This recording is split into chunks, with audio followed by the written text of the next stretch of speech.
Diana Verónica y Tony dan la bienvenida a nuestro invitado de la mañana. Hoy nos acompaña. ¿Quién nos acompaña, Diana Verónica? Buenos días, son las 8 de la mañana con 12 minutos. Nos acompaña Humberto Sáenz, quien es el presidente de la organización no gubernamental, la Acción Ciudadana, a quien damos la bienvenida y es un gusto. Humberto, desde la distancia, ¿verdad?, poderte saludar y gracias por estar con nosotros compartiendo en la cabina de Diana Verónica y Tony. Muchas gracias a ustedes, Diana Verónica, muchas gracias, Tony, por la invitación. Es siempre un gusto estar aquí con ustedes. Queremos, entre otros temas, hay tanto de qué hablar, Diana Verónica, que entender y poner en su justa, en contexto, ¿verdad?, desde el punto de vista jurídico, las recientes reformas a la ley de la carrera judicial. ¿Qué es lo que ha ocurrido el martes en la Asamblea Legislativa, Humberto? Bueno, el martes se dio, me parece, un paso adicional en la consolidación del golpe de Estado del que fuimos testigos a partir del 1 de mayo y un esfuerzo adicional que prácticamente está concretándose ya por evitar el sistema de frenos y contrapesos, por romper de manera dramática, de manera drástica con la independencia judicial y pues vimos una reforma a esta ley que sin absolutamente ninguna discusión, sin pretender siquiera tener comentarios de las mismas personas que han resultado perjudicadas, en este caso sobre todo los jueces, con una dispensa de trámite totalmente injustificada, pero que ya se va convirtiendo en la norma bajo la actual conformación legislativa, pues un supuesto esfuerzo por combatir la corrupción, que hago un pequeño paréntesis porque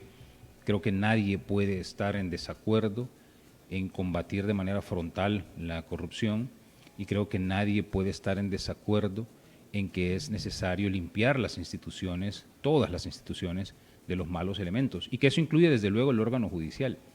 Pero cerrando ese paréntesis, la decisión adoptada por la Asamblea Legislativa hace un par de días, en donde simple y sencillamente por un tema de edad, en este caso de 60 años, considerar que los aplicadores de justicia deben ser separados y con ello darle una connotación de corrupción y por lo tanto de una supuesta limpieza de esa corrupción en el órgano judicial, me parece un absurdo, me parece una falta de respeto para todo el órgano judicial, para los jueces que la conforman, en donde por supuesto hay malos jueces, pero hay muchos buenos jueces y muchos de esos buenos jueces son personas mayores de 60 años a los que no se les puede imputar corrupción por su sola edad. Creo que esto lo único que busca es consolidar aún más el poder, como decía hace un momento, dar paso a un control absoluto desde el órgano ejecutivo que ya hemos comenzado a ver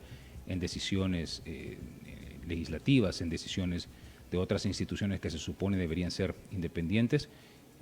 Y con esto, si se concreta, no vamos a tener absolutamente ningún control por parte del órgano judicial. Humberto, yo he leído a varios abogados de la República, porque este es un tema de leyes, y todos coinciden en que la iniciativa para proceder a reformas dentro del órgano judicial, de la Corte Suprema de Justicia y del órgano judicial, tienen que provenir de la misma Corte Suprema de Justicia. Habiendo hecho esto, ¿la Asamblea Legislativa es válido o no es válido? No, es totalmente inconstitucional. Es decir, esto es un tema elemental, es un principio básico, es algo entendido de hace muchos años. La Constitución lo dice de manera clara, la iniciativa de ley en este tipo de temas la tiene de manera exclusiva y excluyente el órgano judicial. Lo que pasa es que en un escenario distinto al que ahora nos encontramos, en donde tuviéramos una sala de lo constitucional independiente, pues uno estaría seguro de que una impugnación de esta normativa tendría el destino de declararse inconstitucional. Con la actual conformación de la sala de lo constitucional, eso cambia de manera radical, el giro es de 180 grados y yo veo poco probable que una sala de lo constitucional, que la actual conformación de la sala de lo constitucional reconozca ese vicio de origen, un vicio que no solamente está en la Constitución, más bien que no solamente lo reconoce la Constitución, sino que ha sido reconocido por la misma jurisprudencia constitucional. La Sala de lo Constitucional ya lo ha dicho en un par de ocasiones, en donde ha aclarado que en este tipo de temas, insisto, la única posibilidad de presentar una iniciativa de ley viene del órgano judicial. Y no ha sido así.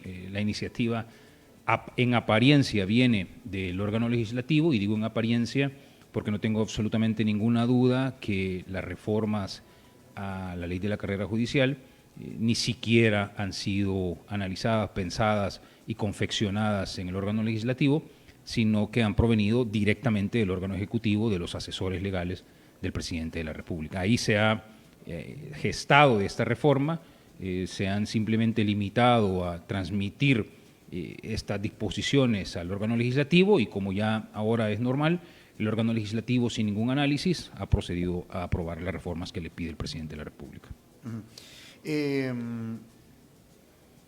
¿Qué podría pasar? Alguien que vaya a la Sala de lo Constitucional a decir, mire esto, o sea, con un, ¿qué sería? Un recurso, una demanda. Una demanda obligaría al menos a la Sala de lo Constitucional a analizar si recibe este recurso o no. O sea, eso es lo que podría hacer, vaya, digamos, la ciudadanía o las organizaciones sociales ante esta situación. La ciudadanía, las organizaciones sociales, sí. Probar al sistema. Totalmente, hay que hacerlo. Los jueces. Bueno, ayer con bastante agrado, por lo menos desde mi punto de vista, pudimos observar reacciones de los jueces que habían estado bastante en silencio y que no habían emitido mayores pronunciamientos desde el 1 de mayo. Ayer existieron ya reacciones importantes de un grupo importante de jueces, no solamente en el área metropolitana, en San Salvador, en La Libertad, sino incluso, me parece, en el oriente del país, donde han reconocido los jueces esta vulneración constitucional y han comunicado que harán uso de las instituciones, que es lo que hay que hacer, definitivamente. Yo no tengo ninguna duda que, a pesar de tener esta conformación de la Sala de lo Constitucional, en donde hay poca esperanza, poco optimismo para que actúe de manera independiente, hay que hacerlo. Hay que acudir a las instancias, hay que acudir a las instituciones, sin duda alguna, pero tener claro que el escenario es un escenario bastante negro, y que por lo tanto lo más probable también es que habrá que acudir a las instancias internacionales, como los mismos jueces lo anunciaron el día de ayer. Que la sentencia de la Sala de lo Constitucional del 2016, creo que era, por ahí anda, más o menos. Es bien, es bien obvio, o sea, cualquier modificación a la ley que compete a la carrera judicial o al sistema judicial debe emanar del sistema judicial y no de la Asamblea, o mucho menos de una iniciativa del órgano ejecutivo. Eso está bien clarito ahí. Claro, el vicio de origen es clarísimo, como digo, y no debería existir absolutamente ninguna duda en que, si se acude a la Sala de lo Constitucional, esta debería declararla inconstitucional, esta reforma. Sería penoso que no... Ahí está, pues. Sería penoso, pero hemos estado viendo algunas decisiones ya bastante cuestionables por esta conformación de la Sala de lo Constitucional. Yo no tengo mucha esperanza en que esto vaya a suceder. Ojalá, por supuesto que ojalá me equivoque, y que la Sala de lo Constitucional, en el momento que llegue esta reforma, o que se cuestione esta reforma, tome la decisión que corresponda, y que es la obvia, como ustedes apuntan. Ahora, queda un pequeñísimo espacio, yo no lo descarto, sé que también podría resultar un poco ingenuo, pero queda un pequeñísimo espacio para que el presidente de la República reflexione. Sé que no gusta mucho de reflexionar, pero queda ese pequeño espacio para que lo haga y decida no sancionar esta reforma. Y con ello evitarnos todos este problema en el que ya nos hemos involucrado, y que ha generado no solamente reacciones a nivel nacional, sino que hemos visto ya fuertes reacciones a nivel internacional de órganos judiciales en Centroamérica, en la región, a reacciones también de ciertos representantes en el Congreso de los Estados Unidos, de organizaciones de sociedad civil internacionales también, y esto muy probablemente llegará a las puertas muy pronto de los organismos internacionales que velan por el respeto a los derechos humanos y que velan por la separación de poderes y la independencia del órgano judicial. Se trata, al menos, dice aquí la nota del Faro, al menos estarían saliendo de forma automática al menos 1/3 de los 690 jueces de todo el país y estarían también saliendo decenas de fiscales. Hubo una reforma también a la ley orgánica de la Fiscalía que va más o menos en el mismo término. Sí, básicamente, a ver, lo que a mí me parece que es bastante evidente con esto es, si se va a sacar más o menos un tercio de las personas, que es una barbaridad, sacar un tercio de los jueces en el país es una barbaridad, esto implicaría, por supuesto, recomponer el órgano judicial y hacer que ingresen un tercio de nuevos jueces.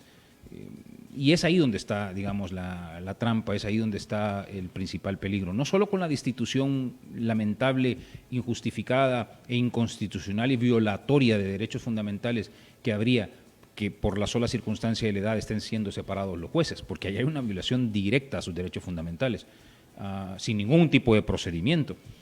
Pero además, porque al tener que suplir a este tercio de jueces, no tengo absolutamente ninguna duda que en el afán de controlar todos los órganos del Estado, a quienes vamos a ver como nuevos jueces, serán a jueces que no tienen absolutamente ningún reparo en ser sumisos a las directrices que se puedan emanar del órgano ejecutivo, que sean sumisos y que no controlen, como debería ser su función, las actuaciones del órgano ejecutivo o incluso también del órgano legislativo. Y es ahí en donde está el problema. Si a eso le sumamos la segunda parte de estas reformas, que es la facultad que se le estaría dando a la Corte de estar removiendo jueces y determinando en qué instancias y en qué tribunales y en qué áreas van a operar los 2/3 de jueces que quedan, pues entonces es más evidente que eso puede ser utilizado como una especie de sanción para aquellos jueces que decidan actuar de manera independiente. Digamos que el concepto que manejó la bancada CIAN el martes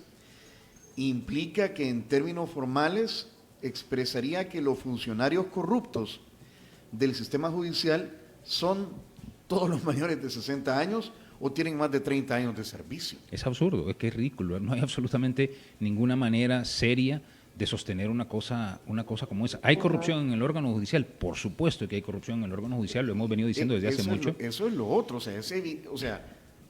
no queda ninguna duda, el Departamento de Estado lo dice todos los años de los Estados Unidos, el sistema judicial es corrupto. Claro, hay corrupción en el órgano judicial, hay que limpiar. Esa es una tarea que ha venido teniendo desde hace mucho tiempo pendiente el mismo órgano judicial, la Corte Suprema de Justicia, y lo hemos dicho en reiteradas oportunidades, hay que depurar a los malos jueces, porque los hay, y los hay en toda la República y los hay en todas las instancias. Pero eso no significa que vamos a tomar un criterio tan absurdo, no sé de qué otra manera llamarlo, pero tan absurdo como el de la edad, para decir quienes estén por encima de la edad de 60 años, entonces van a ser separados, porque eso significa estar diciendo que estas personas mayores de 60 años son los jueces corruptos y que los menores de 60 años pues no lo son.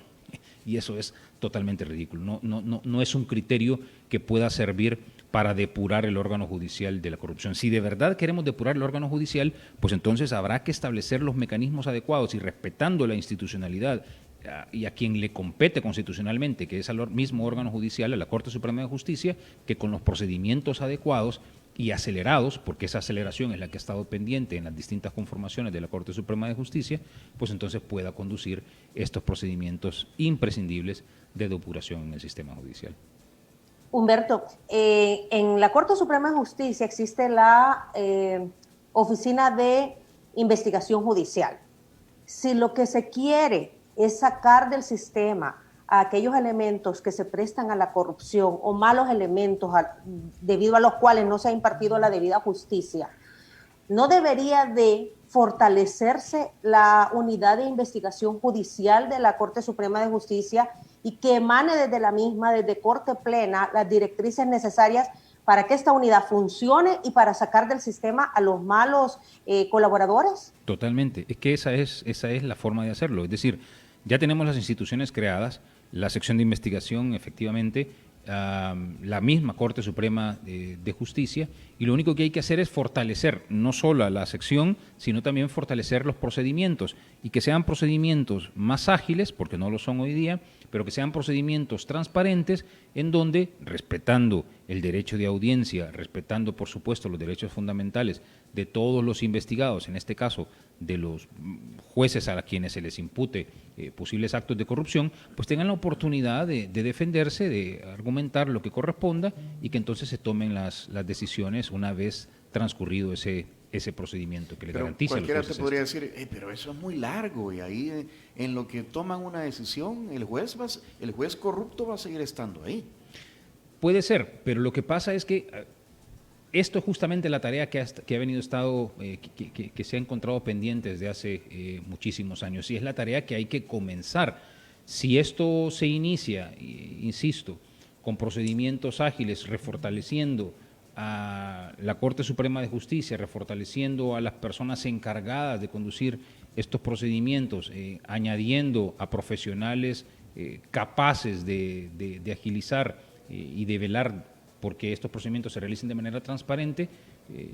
Si no lo vamos a tener, es cierto, en un mes ni en 2 meses, pues podemos comenzar a ver resultados en un par de años. Y esa es la manera de hacerlo. No podemos pretender cambiar una enfermedad que ha estado enquistada en el órgano judicial de la noche a la mañana. Esto requiere de esfuerzos, requiere de paciencia, requiere de continuidad, requiere que se inicie ya, pero que se inicie de la forma adecuada, respetando las instituciones, respetando, insisto, los derechos fundamentales que tienen todos los jueces, porque pueden haber jueces corruptos, pero hay muchos jueces que no lo son y a quienes en algunos casos y en varios casos se les imputa actos de corrupción. Bueno, estos buenos jueces que se ven acusados de actos de corrupción deben tener la oportunidad de demostrar que no lo son y, transcurrido ese procedimiento, pues entonces continuar en el ejercicio de la carrera judicial. Humberto, yo creo que, no sé, lo que voy a decir de repente no va a gustar mucho, pero lo que pasa es que eso que tú estás diciendo lo venimos escuchando de años, ¿ya? De que la Corte Suprema de Justicia sí se comprometa a hacer una verdadera depuración judicial y que esta dirección de investigación judicial sí funcione. Y lo que siempre nos dicen también es, no es un tema de herramientas, es un tema de compromiso de en realidad hacerlo. Entonces viene esta nueva asamblea que está cuerpada por buena parte de la población y dice, bueno, como no se hace, lo vamos a hacer de esta manera, ¿ya? O sea, es como, bueno, han habido tantos respetables magistrados, pero que en realidad no han echado a andar esta unidad que debe depurar el sistema judicial. Entonces, como que se ha perdido la fe en que las personas que han estado allí no lo hacen, porque no es un tema de instrumentos, no es un tema de falta de recursos, no, es un tema de voluntad de hacer las cosas. Yo creo que es un poco de todo, Diana Verónica. Yo siempre he estado en contra de que el fin justifique los medios. Necesitamos, por supuesto, la depuración judicial, sí, pero hay que hacerlo bien. Yo sí creo que hay que dotar de los recursos necesarios, y no solamente estoy hablando de recursos económicos, estoy hablando de los recursos tecnológicos necesarios, del recurso humano necesario para llevar de manera adecuada estos procedimientos. Y que hace falta voluntad, por supuesto que hace falta voluntad. En la Corte Suprema de Justicia, y estoy hablando, no sé, tal vez de los últimos 30 años, no ha sido un tema al que se le haya dado prioridad. Y no estoy señalando a personas en particular, sino al conglomerado de la Corte Suprema de Justicia, por diferentes razones, por diferentes circunstancias y en diferentes momentos. Creo que ninguna conformación de la Corte Suprema de Justicia en los últimos años ha tenido como punto fundamental, o como uno de sus puntos fundamentales, porque no puede ser el único, la depuración del sistema judicial. Eso hay que aceptarlo, hay que reconocerlo, y eso es lo que hay que cambiar. Pero para cambiar esto, no podemos trastocar el ordenamiento, no podemos violentar la Constitución, no podemos violentar los derechos fundamentales de las personas que están siendo juzgadas. Estoy viendo que, bueno, ya lo mencionaba ayer Celia Medrano, Diana Verónica, entre quienes tendrían que abandonar sus cargos está el juez Jorge Guzmán, a cargo de uno de los juicios por una de las masacres más emblemáticas de la Guerra Civil salvadoreña. Lo vimos tocando las puertas de las guarniciones de los cuarteles militares, ¿verdad?, en búsqueda de obtener información sobre los archivos del ejército en el caso del Mozote. él se iría, se va él, ¿verdad? Y otro montón de casos emblemáticos. Creo que se van por el magistrados de tema las de edad. cámaras. Por el tema de edad, sí. Por el solo tema de edad se van magistrados de las cámaras de lo civil que están en este momento conociendo de los procesos de probidad, ¿verdad? Que son los magistrados de cámara de lo civil, varios de ellos mayores de 60 años, se tendrían que ir también. Es decir, la afectación, digamos, a ciertos casos emblemáticos es también evidente. Sin embargo, dejan también una puerta abierta. Humberto, hay un artículo en donde se menciona que a discreción de la Corte Plena, pues se dejaría aquellos elementos que, no importando la edad o los años de servicio, pudiesen seguir siendo útiles para el sistema judicial. Y eso es de lo más terrible. Eso ya no es discreción, eso es arbitrariedad. Porque llamarte a servicio, algo así es la figura. Ajá, debe de estar a disponibilidad, dice. Es terrible, pero yo tengo todavía fresco, porque bueno, de hecho acaba de suceder, las entrevistas que han estado ocurriendo con las personas que están pretendiendo ser magistrados de la Corte Suprema de Justicia, las que ocurrieron para el nombramiento de los magistrados propietarios, ya en sus cargos, y las que están todavía pendientes de los magistrados suplentes. Y fue vergonzoso darse cuenta que la gran mayoría de las personas que llegaron a esas entrevistas, por supuesto con honrosísimas excepciones, se plegaron básicamente a lo que la comisión política quería escuchar. Y la comisión política quería aplausos, la comisión política quería que les dijeran que lo que ellos habían realizado el 1 de mayo había estado bien.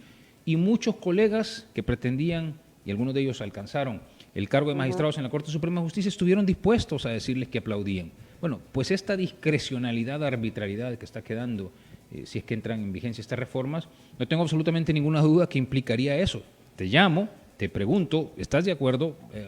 ¿Estás, digamos, de acuerdo en defender o en acuerpar las decisiones que están siendo adoptadas por parte del órgano legislativo o el ejecutivo, o tienes algún problema con estas decisiones? Eso es lo que va a pasar. Y por lo tanto, por eso decía, tendríamos jueces o magistrados, jueces y magistrados totalmente sometidos, totalmente sumisos al control que se quiere ahora desde el órgano ejecutivo. Hagamos de cuenta que hay una depuración, que se da una depuración, vaya, o sea, no hagamos de cuenta, va a suceder esa purga. Yo creo que la palabra es purga, no sé. ¿Va a cambiar el sistema judicial? Yo creo que no. O sea, en términos de combate a la corrupción en el sistema judicial. Para nada, yo creo que lo va a empeorar. Tampoco podemos dudar que en el gobierno actual existe corrupción. Yo creo que las investigaciones periodísticas, las denuncias ciudadanas, incluso los señalamientos de la comunidad internacional dejan suficiente evidencia como para concluir que hay corrupción en el gobierno actual. Y el gobierno actual ha dado muestras, una tras otra, de no querer combatir su propia corrupción. No hay absolutamente ningún interés en combatir su propia corrupción. Por lo tanto, si el gobierno actual no tiene absolutamente ningún interés en combatir su propia corrupción y lo que pretende es tener jueces sumisos, no existirá combate a la corrupción. Y el órgano judicial no contribuirá a que ese propósito, ese afán, se logre. Así que no, yo no tengo absolutamente ninguna duda en que si estas reformas se concretan, ya sea porque el presidente las sancione o porque a nivel de la Sala de lo Constitucional no existe un pronunciamiento en contra, no vamos a mejorar lo que tenemos hoy día. Simple y sencillamente vamos a cambiar de actores para empeorar lo que ya es un problema enquistado en nuestra sociedad. ¿Para hacer más corrupto el sistema? Para hacer más corrupto el sistema, totalmente. Eso es lo que pienso que va a suceder si esto se concreta. No tendría absolutamente ningún optimismo en que va a desaparecer la corrupción ni del órgano judicial en sí mismo, ni del Estado en su totalidad. Ayer, Diana Verónica, casi a esta misma hora, estábamos nosotros informando de una situación que en ese momento era como era noticia en desarrollo, era algo extraño, porque a este muchacho... Mario Gómez puso un tuit donde decía que lo habían detenido por algo de un accidente del carro, se lo estaban llevando a él a la delegación de Montserrat y de ahí pues todo lo que ya sabemos que ha ocurrido. Luego lo soltaron, la misma PNC lo fue a dejar a su casa, pero le incautaron teléfono celular y computadora. La mamá estuvo ahí, no dejaron entrar al abogado. Yo no sé si al final la fiscalía sabía de esto, fue una acción de la PNC. ¿Qué te queda después de toda la información de esta situación? Porque también es algo que ocurrió en las últimas horas. Queda un sinsabor muy grande, porque parece una actuación de la Policía Nacional Civil sin siquiera consulta ni instrucción de la Fiscalía General de la República, quien después se tuvo que sumar, digamos, al supuesto proceso investigativo.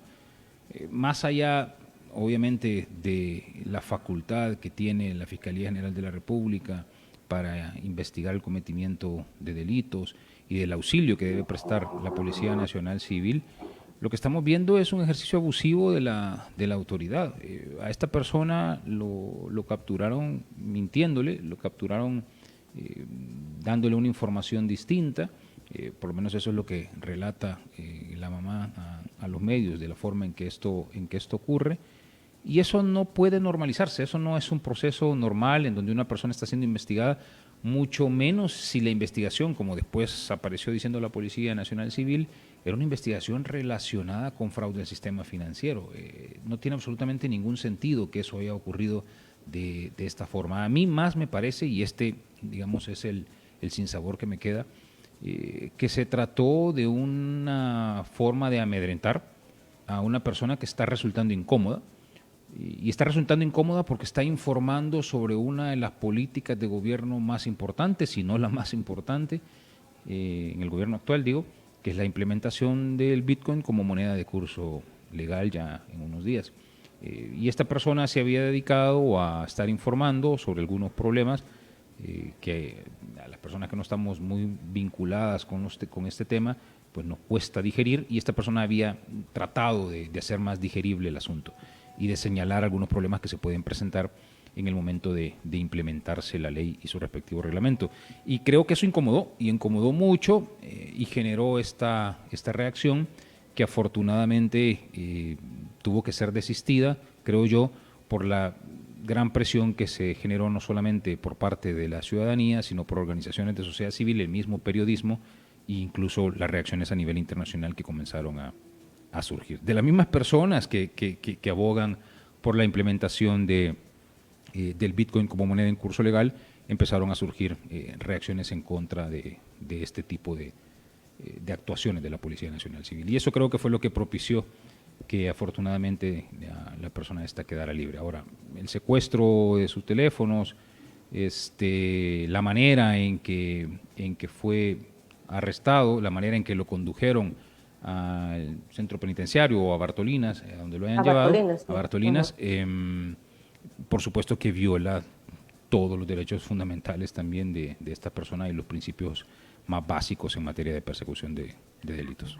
Esta detención es ilegal, Totalmente, Humberto. sí, totalmente ilegal, totalmente ilegal. Ahora bien, ¿qué queda entonces de parte de Mario Gómez? Porque, o sea, ¿cómo es eso que de repente te están dando seguimiento, te bajan del carro, te dicen, mire, es que su carro está involucrado en un accidente y nos lo vamos a llevar? O sea, eso no puede suceder. Y yo lo estoy poniendo de ejemplo, no defendiendo a Mario, sino que puede ser a un ciudadano cualquiera. Eso no puede pasar a cualquiera, efectivamente. Y eso es lo que sucede cuando desaparece el principio de separación de poderes. Eso es lo que sucede cuando comenzamos a acercarnos a un Estado que opera sin ningún tipo de limitaciones. Y por lo tanto las autoridades se sienten y se perciben a sí mismas como capaces de realizar estas arbitrariedades sin que genere ninguna consecuencia. En un Estado de Derecho esto no ocurre. En un Estado de Derecho esto, si llega a ocurrir de manera excepcional, genera consecuencias inmediatas para la persona, digamos que ha infringido la ley, en este caso para los captores, genera consecuencias inmediatas para la institución y genera incluso consecuencias para el Estado mismo. En un Estado de Derecho el Estado es responsable de lo que le pasó ayer a Mario. Y en un Estado de Derecho el Estado es responsable de una captura ilegítima que quieran o pretendan hacer a cualquier ciudadano. Ha tuiteado aquí Diana Verónica, el abogado constitucionalista Salvador Enrique Anaya, dice: hola Diana Verónica, Tony, saludos a Beto, dice. Les comento que según fuente confidencial, la Corte Suprema de Justicia ya tiene la lista de los jueces a purgar e incluso ya tiene la lista de las personas que nombrarán. Al parecer es un plan ya armado entre Casa Presidencial, Asamblea Legislativa y la Corte Suprema de Justicia. Es lo que él afirma en un tuit, respondiendo a otro tuit aquí del programa que está consignando declaraciones de Humberto Sáenz. Quiero ver qué más. Sí, adelante. Sobre el caso de Mario Gómez, Humberto, porque yo creo que es importante que la ciudadanía nos instruyamos del proceder legal. Si la Policía Nacional Civil daba a conocer de que a la persona se le estaba investigando por delitos de fraude financiero, lo correcto es que la Fiscalía cite a esta persona y le diga que se está haciendo una investigación por este y este delito. ¿O cuál es el proceder normal en un Estado de Derecho donde todo funcione apegado a ley? Claro, el proceder normal es que la Fiscalía General de la República acuda a un juez y solicite una orden de captura por un proceso que ha venido investigando. En un Estado de Derecho lo normal es que cuando la Fiscalía está realizando una investigación de una envergadura como esta, de un fraude financiero, para hablar de manera concreta del caso, lo normal es que la Fiscalía cite a las personas investigadas, lo normal es que la Fiscalía cite a personas allegadas a la persona investigada y que inicie las diligencias administrativas correspondientes, y que en el momento en que tenga los elementos suficientes como para considerar el posible cometimiento de un delito, pues entonces active el aparato jurisdiccional para que a través del aparato jurisdiccional se realicen las órdenes de captura y para que en consecuencia la policía proceda a colaborar con las instituciones efectuando las órdenes de captura. Eso es, digamos, lo que se esperaría en un Estado de Derecho, y eso es lo que debería ocurrirle a un ciudadano que está siendo investigado y a quien se le impute el cometimiento de un delito. Pero no es eso lo que hemos estado viendo. Lo que hemos estado viendo es el ejercicio abusivo de las facultades de la Policía Nacional Civil, que con engaños, sin ningún tipo de orden ni administrativa ni judicial, sino tomando la justicia por su propia cuenta, va y decide llevarse a una persona, decomisarle sus bienes, intentar decomisarle su computadora inclusive, y eso es lo que no puede ni debe seguir sucediendo. Otra consulta técnica, Tony, perdón. Las reformas a la ley de la Fiscalía General de la República, ¿de dónde deben provenir las iniciativas? Porque entiendo que también, Tony, y si tú tienes más información me corriges, las reformas aprobadas por la Asamblea Legislativa el martes de la Fiscalía General de la República no vienen de la Fiscalía específicamente. Sí. ¿Quién tiene la iniciativa sobre eso? En el caso de las reformas a la ley orgánica de la Fiscalía, sí es la Asamblea Legislativa la que tiene iniciativa de ley para hacerlo. Lo que pasa es lo siguiente, vimos de nuevo aprobar reformas sin ningún tipo de discusión, vimos de nuevo aprobar reformas donde supuestamente hay alguna urgencia para aprobarlas y que eso justificaría que de una sola vez se someta su conocimiento al Pleno sin que hayan pasado por una previa discusión en cualquiera de las comisiones de la Asamblea, sin que hayan tenido, por lo menos no de manera transparente o abierta, una deliberación con el mismo fiscal general de la República o con fiscales que pudieran haber dado insumos de qué es lo que se necesita al interior de la Fiscalía para fortalecerla, sin dar paso a investigaciones que ya han hecho incluso muchas organizaciones de sociedad civil, incluida Acción Ciudadana, que han puesto sobre la mesa elementos importantes a tomar en consideración si lo que de verdad se quiere es fortalecer a una institución tan importante como la Fiscalía General de la República. Y entonces, obviando todos esos procedimientos, obviando todo ese mecanismo que es lo usual también para decretar reformas legislativas y para tener nuevas leyes, se saltan todo eso, van al Pleno y de manera sorpresiva lanzan las reformas. Eso no puede justificarse tampoco. Aquí lo tengo, Diana Verónica. Se incluye, por ejemplo, que el fiscal general, por razones justificadas de conveniencia del servicio o por la complejidad y especialidad que se traten en una determinada unidad organizativa podrá obtener mediante acuerdo, solo mediante acuerdo, un traslado temporal o permanente de los miembros de la carrera fiscal, ¿verdad? La reforma le da mayores potestades al fiscal. Sí, le da mayores potestades, también obviando procedimientos administrativos donde no habría necesidad, digamos, de justificar las remociones, y eso se presta, como igual se presta en el órgano judicial, a que esto se utilice de manera indebida para premiar o sancionar a aquellos fiscales que estén o no actuando de manera independiente. La reforma también incluye la posibilidad de traslado como medida cautelar cuando un agente fiscal esté siendo investigado internamente por el auditor de la institución.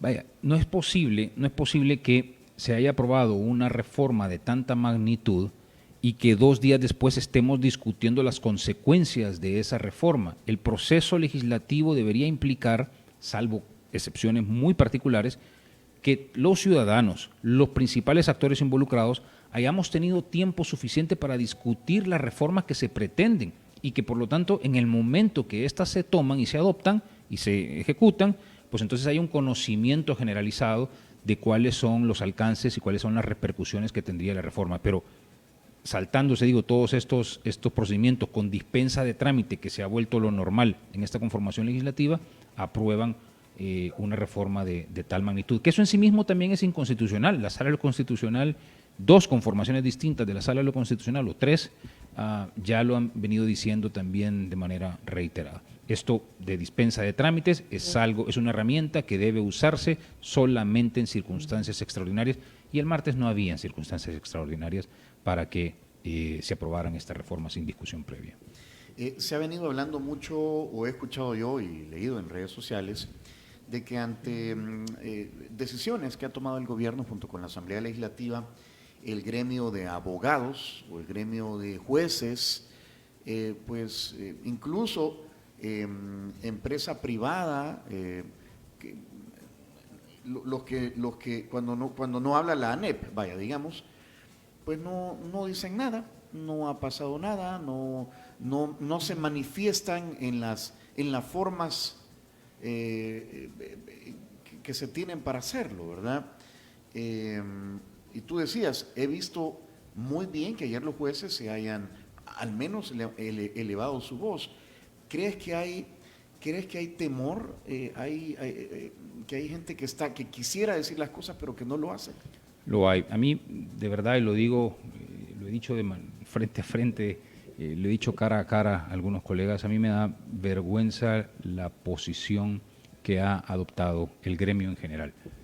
Por supuesto que hay abogados que han salido a defender el Estado de Derecho, que hay abogados que lo están intentando hacer, que hay abogados que están haciendo uso de las herramientas a su alcance y que están levantando la voz ante los desmanes que están ocurriendo en los últimos meses. Pero no es la generalidad, lamentablemente no es la generalidad en el gremio, que se ha comportado de manera timorata, miedosa, con cobardía, y esa cobardía se ha transformado en complicidad en algún momento. Yo creo que el gremio de abogados tenemos una enorme responsabilidad en haber permitido que hayamos llegado hasta este punto. ¿Que hay temor? Sí. Yo mismo en algún momento intenté, a través de las organizaciones a las que pertenezco, sondear un poco cuáles eran las reacciones del gremio en general, y es eso, es un temor a exhibirse, es un temor a manifestar el disenso, es un temor a externar ideas contrarias al régimen que está siendo impuesto en nuestro país, y eso entraña a la vez un olvido de los principios básicos que nos fueron inculcados a quienes ejercemos esta profesión en las distintas facultades de Derecho, y del juramento que hicimos en el momento que juramos ser abogados de la República. Creo que eso se ha olvidado, que ha quedado bajo la almohada, y que ojalá, a partir de la reacción que ayer comenzamos a ver de los jueces, una reacción tardía, pero siempre es bueno una reacción, es preferible una reacción tardía a una inexistencia de reacción. Ojalá que a partir de la reacción que ayer comenzamos a ver de los jueces, el gremio comience a despertar y entienda cuál es la responsabilidad que tiene en la defensa del Estado de Derecho. Para eso nos educaron, para defender al Estado de Derecho, y parece que eso se nos ha olvidado. Ayer incluso leía yo, Diana Verónica, mensajes de gente ante lo que pasó con Mario Gómez, varias personas decían, me ha hablado mi papá, me han sentado mis papás, están preocupados y quieren que yo ya no siga poniendo cosas en Twitter en contra del gobierno. Ayer vi montones de mensajes así, o sea que hay como esa vibra generalizada, pues. Sí, la hay. De hecho, creo que las personas que más o menos hemos manifestado en algún disenso en algunos momentos de manera pública, nos hemos visto expuestos a eso y hemos recibido una presión en ese sentido de nuestras personas más queridas. Eso es natural, me parece. Nuestras personas más queridas, por supuesto, quieren lo mejor para cada uno de nosotros, pero lo cierto es que tenemos un compromiso, y es un compromiso enorme con la República, con la Nación y con el Estado de Derecho, y que no debemos olvidar. Y ser valientes. Creo que está haciendo falta también ese ejercicio de valentía en el gremio, que estoy seguro que si los más de 35,000 abogados de la República tomamos conciencia del rol que nos corresponde, podemos comenzar a cambiar las cosas en este país y podemos comenzar a revertir lo que ha ocurrido en los últimos meses. Humberto, los magistrados de la Corte Suprema de Justicia fueron electos por la Asamblea Legislativa, pero fueron electos por la Asamblea, por los diputados, a raíz de las propuestas que hacen los mismos abogados, a través de las elecciones en donde participan diversas asociaciones de abogados, la FEDAES, y a través del Consejo Nacional de la Judicatura. Entonces, ¿a dónde queda? Bueno, ustedes como abogados eligen a un grupo de abogados para que los representen en la Corte Suprema de Justicia y ahora no están haciendo lo que les corresponde, porque yo no he escuchado hasta el momento un pronunciamiento de Corte Plena hablando sobre esas reformas que de acuerdo a la Constitución tenían que ser por iniciativa de ellos y no de la Asamblea Legislativa. Sí, estamos hablando de la segunda elección, ¿verdad? De la elección que ocurrió con los magistrados que recién acaban de tomar posesión de sus cargos, porque la elección de los magistrados que ahora conforman la Sala de lo Constitucional, esa no pasó por ningún procedimiento previo, ahí no hubo votación de abogados, ahí no hubo FEDAES, ahí no sabemos qué es lo que hubo en la Asamblea Legislativa o en Casa Presidencial. Pero con esta segunda elección, digamos, con la que recién se ha recompuesto la Corte Suprema de Justicia, efectivamente, se supone que a nivel de la Federación de Asociaciones de Abogados, de las mismas asociaciones de abogados, hay ciertos filtros que permitirían que los abogados que pretenden una candidatura, los abogados que pretenden ser magistrados de la Corte Suprema de Justicia estén comprometidos con ese Estado de Derecho. Pero por eso mencionaba hace un momento que fue frustrante, fue decepcionante ver que en las entrevistas realizadas por la Comisión Política, varias de estas personas que yo personalmente pensé tenían un criterio diferente o que tenían la personalidad suficiente como para defender el Estado de Derecho frente a quienes lo están vulnerando, se plegaron y estuvieron dispuestos a bajar la cabeza y en algunos casos hasta aplaudir las decisiones que estaban siendo adoptadas en el órgano legislativo. Entonces, tampoco tengo mucho optimismo de quienes han sido electos, digamos, hoy día en la Corte Suprema de Justicia, porque en las entrevistas mostraron estar dispuestos a plegarse a los designios que puedan estar emanando del órgano ejecutivo o del órgano legislativo y a ese rompimiento del orden constitucional que deberían haber criticado en el momento de estar siendo entrevistados. Entonces, no veo, Diana Verónica, por ese lado que pueda existir alguna reacción que nos ayude a que el Estado de Derecho, a que el principio de separación de poderes, a que la independencia judicial de la que veníamos disfrutando ya hace algunos años, vuelva a estar sobre la mesa. Nos quedan 5 minutos. La prensa gráfica publicó hoy una encuesta donde dice que el 65% de las personas encuestadas por LPG Datos, ¿verdad? El 65% de la población desaprueba el uso del Bitcoin como moneda legal. Esto se va a implementar, ¿verdad? A partir del 7. Las principales razones para aprobar la decisión del gobierno o que ha dicho el gobierno es que va a beneficiar la economía del país, que será útil para hacer transacciones, que va a ayudar en el envío de remesas y que es algo innovador, entre otras. ¿Qué crees que va a suceder?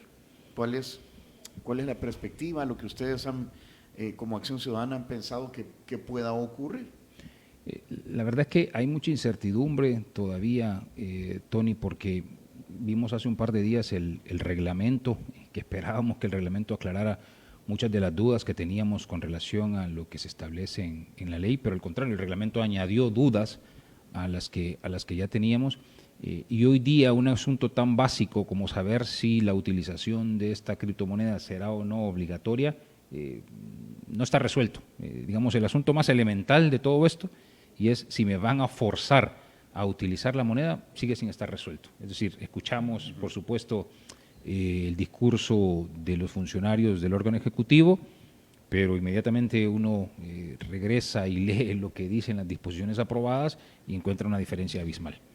O sea, la única manera que vamos a saber si es obligatorio, ¿cómo era? Aceptarlo más no recibirlo, es ya en la práctica y conforme las autoridades comiencen a ver si, o sea, que las empresas o la banca sobre todo, veremos cuál es la actitud que toma la banca con relación a porque este vaya, tema. incluso dice los bancos deberán aceptar.